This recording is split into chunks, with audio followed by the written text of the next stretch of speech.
Guys,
that absolutely has made my week. Alright, so recently I got contacted to do the score for a winter special of Tales of the Echowood. If you remember, that's a show I've talked about on the channel before. I did the whole first season of that show. It was just going to be a one-off show, and, you know, people are really enjoying it. We wanted to do something fun for the holidays, so we decided to do a winter episode. I had very, very little time to write the score, and right around the time that I needed to start writing the score, my incredible, amazing, wonderful friends at Orchestral Tools sent me their latest library, Salu. I don't know if I'm saying that right, but this library is unbelievable. They had sent me a sort of description of what the library was, and I had in the back of my mind, I bet this would really well for the Winter of the Echowood score, but, you know, maybe not. And as soon as I got it and I opened it up and I started playing with sounds, oh my gosh, I was so inspired. For the first time, I've gone close to this. I don't know if I've done this before. I wrote like 10 minutes of music in like 3 hours, which for me, that's blazing fast. And that's almost entirely because of what a creative force this library is. And so what I wanted to do is I wanted to actually show you guys the library sort of through the score that I did for this show, walk you through some of the sounds that I found. This is by no means a full exploration of the library. There's so much stuff in there. This was just super quick turnaround, the things that I found that helped me get this score out the gate and across the finish line. And man, did it help me do that in ways that are honestly hard to express. So let's just dive in, and we'll go kind of cue by cue, talk about what I used, and we'll explore this library together. All right, let's do it. Okay, so first, one of my favorite things that Orchestral Tools does with their libraries is they often take all of their acoustic sound sources, which in this case for this library is a string quartet, some percussion, a couple like keyboard, pitched percussion instruments, and voices. And they take those and they actually create like organic pads out of them. And guys, every single one of these pads is incredible. The ones that I use for the show, I just grabbed a couple. This is one of them called Ha Frost. And you hear it's like the strings, the piano elements. I think there's voices in there. I mean, it's just like, I spend so much time trying to make sounds like this by combining a bunch of different things to be able to just pull up a patch and like, that's it. Like, that's amazing to me. And I layered it with this other one called First Leaves. Cool, kind of irregular rhythm, violin stuff with this, what is this called? It's an instrument I had not heard of before. A cannell or cannel. I think it's like a hammered dulcimer kind of thing, but you pluck it. Just unbelievable. Like, absolutely incredible. Those two layered together kind of made up the background of this first cue, which I just love so much.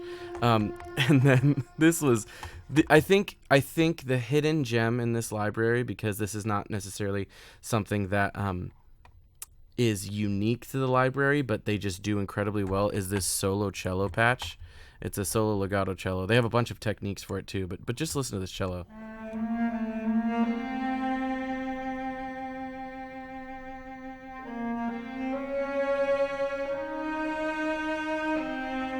It's just unbelievable. And they have, for the string quartet, they have all of these extended techniques where, okay, so like, let me just give you an example. So if you have just the string quartet sus, it sounds like this, which I think is an incredible sound.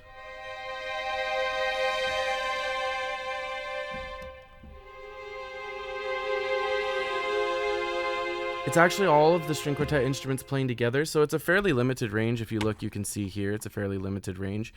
But what you get is you get that blend. It's a very small ensemble sound, which is something that's actually super tricky to get right in samples, and I think they absolutely nailed it.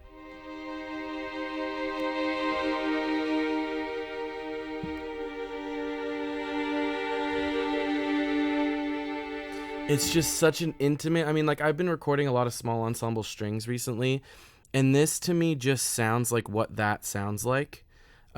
So I think that that's an absolute triumph. But the coolest thing about it is they did all these things. They did swells and stuff, but the ones I really want to show you, okay, this is one of them. It's called irregular repetitions. So you could just play it the same way you would play a sus patch, but it sort of like does those random tremolos and stuff. It's so cool. Kind of bouncing repetition. This is called slow accents. It's almost like little like crescendos or sforzandos.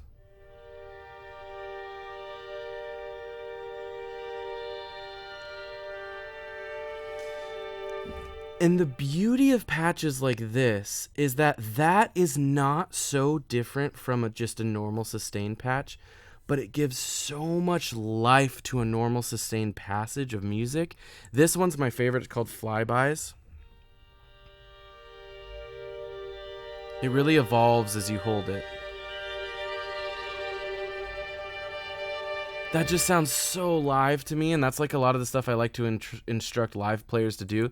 So if you hear that in context with the solo cello and those pads from earlier.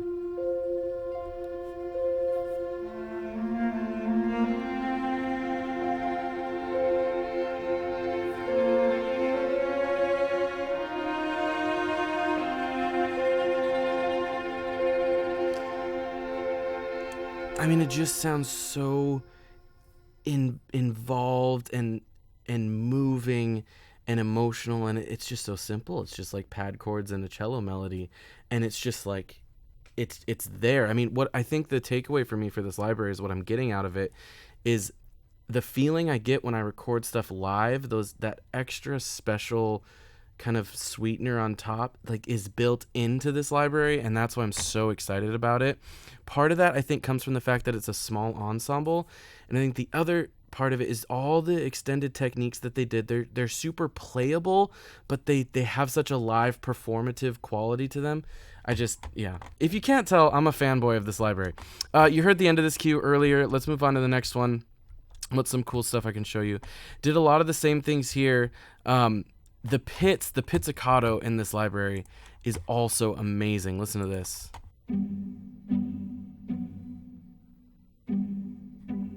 The staccatos too.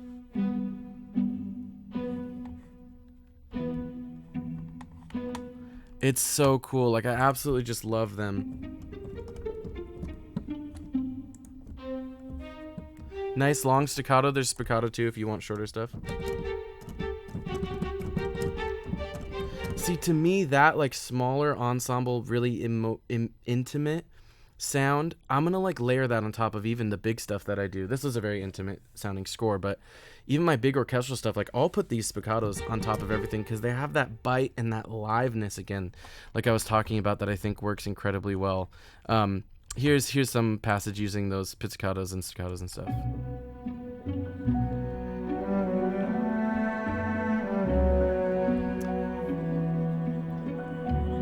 Another incredibly cool patch here is this. There's a piano, and it's called Irregular Arpeggios in the piano. Listen to this.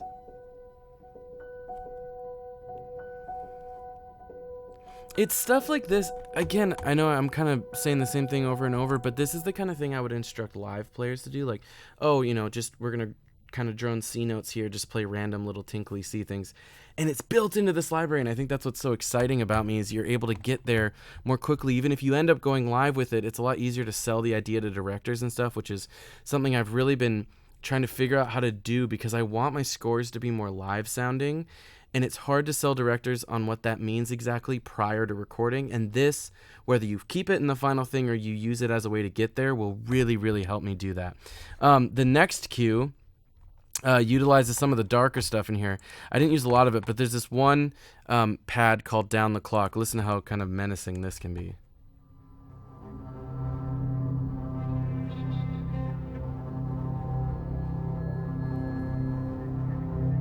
That's really cool. I really like that. This is also not related to Orchestral Tools, but at a recording session recently, I did some brass samples because we had some extra time. So I layered that over this too. That's what these sound like.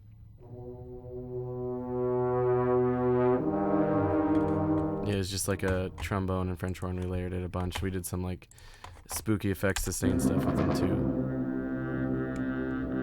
Turned out pretty cool. Not as cool as Orchestral Tools, but that's Jesse Haugen sampling for you. Quick and dirty. Yes, okay, this, I'm so proud of this section, and this is like entirely due to this library. There's this thing, you heard it at the end of the first cue, and this whole time you've probably been thinking, like, what is that sound? So they recorded these like string arpeggios. You're really used to hearing it. I can't remember what I've heard it called. I've heard it called ricochets, but it's where they like bounce back and forth on the strings across 3 strings to create major or minor or open fifth arpeggios on the strings. And it sounds like this. This is the solo viola doing it.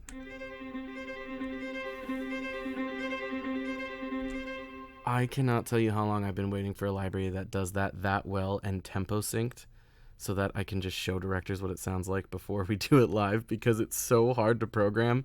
And like, there it is. I'm so happy that that's there. And not only do they have it with the solo instrument, they also have it in the quartet. So like here is like major arpeggios with the quartet. So it's like, it's all the instruments kind of playing arpeggios like that. Here's minor. And it's so cool in context. Listen to kind of how I built this up. So the backbone of this is that solo viola doing the open arpeggios. And then I also have that repetition patch from earlier, the irregular repetitions. And I also layered it. This isn't from Salu. This is from another Orchestral Tools library they sent me called Whisper. It's called Irregular Staccato with the flute. Also really intimate sounds. Like some of the patches are actually really similar to Salu. They're just woodwinds. And so if I layer those 2 irregular staccato and irregular repetitions, it sounds like this. And obviously I'm picking those notes, but the rhythms and stuff are all random. And it's so inspiring to me. It makes me want to write music. So listen to kind of how I built this up.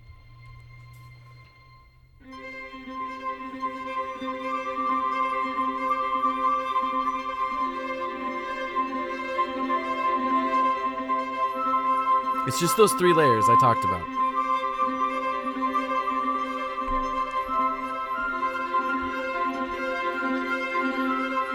Now the string quartet joins in.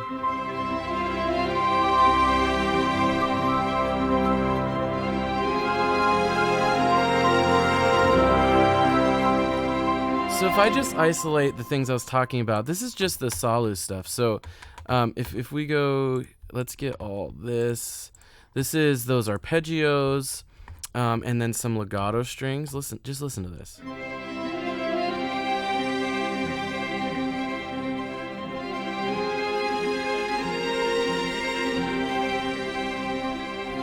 Like I mentioned earlier, I've been recording a lot of live small string ensembles recently. This is just kind of what it sounds like, and I think I'm just so, I can't believe it, because samples, they can be so cool, but there's definitely still a gap in terms of performance, obviously, but the sound, like this sounds so live to me, and I think that's what's so incredibly exciting. And obviously, I layered some stuff on top of that, and it, it gets a little bit bigger, but yeah, that's basically all you're hearing.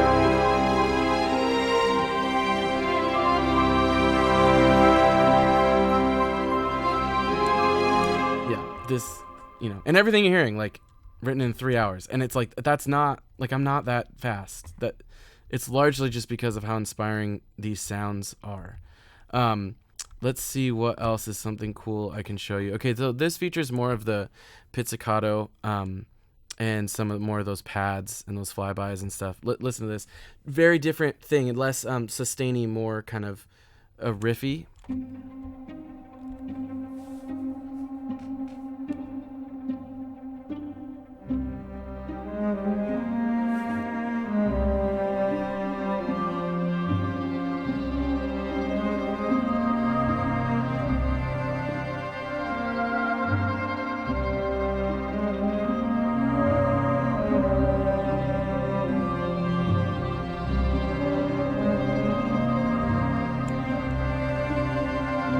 It's also a good opportunity to showcase some of the stuff I've been using with the voices from this library. Listen to these. These are the female ensemble with irregular crescendos. Again, similar type of extended techniques as the string sustain stuff where they're doing random things. They also have that for the voices.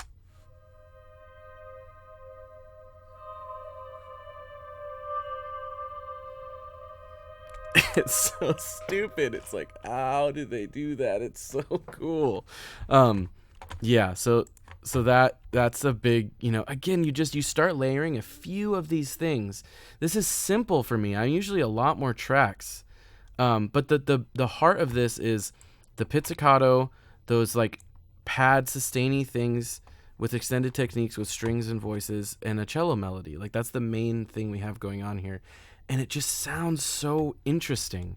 And I think that's what's exciting, is you can do a lot more with less when each of the sounds are doing more. It's not just simple sustained strings. It's strings that sustain but have random little crescendos. Things like that just take simple music and elevate it. And I would love to get the track count smaller, but the music better. And this really helps me to do that. Yeah, so that's sort of that. This final cue of the show was sort of a big cue. We don't go too big in Echowood, and this is the end of this episode. There's like a child leading a rebellion in a town, and they're like fighting with knitting needles. So it's not like huge, grand, epic, orchestral. It's a lot more intimate. And this library really helped me to do that because it had the energy that I was looking for, but still sort of that intimacy. I layered a lot more of those arpeggios again, and it sounds like this.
Here's the thing I'll say about these arpeggios. So like in a portion like that where there's a lot of chord movement and they're not quite diatonic, it sounds a little, if you hear it in isolation, it can get a little bit weird because like technically you couldn't play all of these live.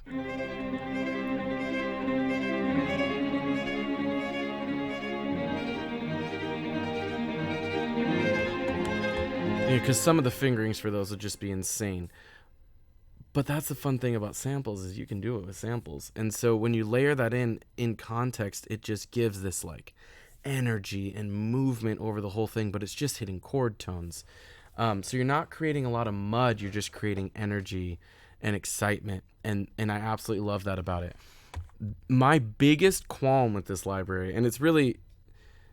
It's less critique and more also a compliment because I just love the sound so much. I wish the ranges were bigger.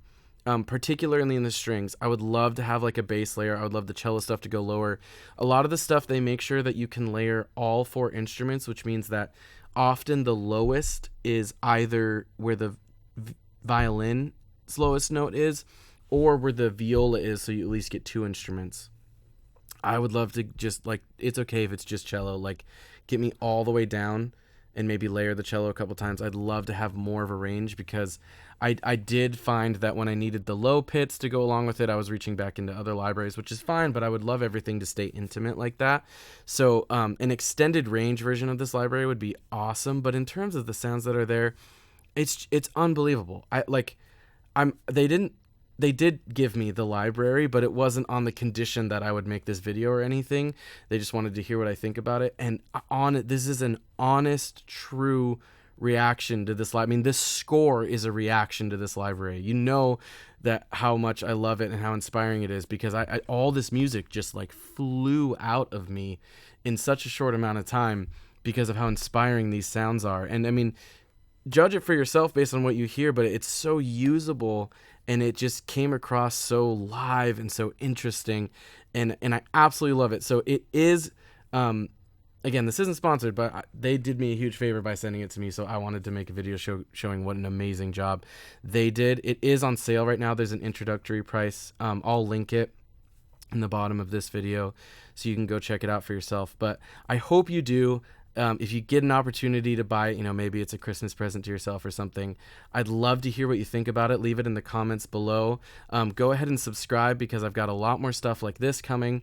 I've got a lot of stuff I'm excited to showcase on the channel in general. As you can tell, I'm finally settled in my new studio, which is why it's been so long since I did a video. So, like, subscribe, let me know what you thought of this, let me know your favorite patch, let me know what you think if you're able to get it yourself. Join my Discord, there's a link for that. I do a lot of interaction there. We get a lot of awesome one-on-one time or group time together there, and hope to hear from you there. So thanks so much for watching. I'll see you next time. Bye.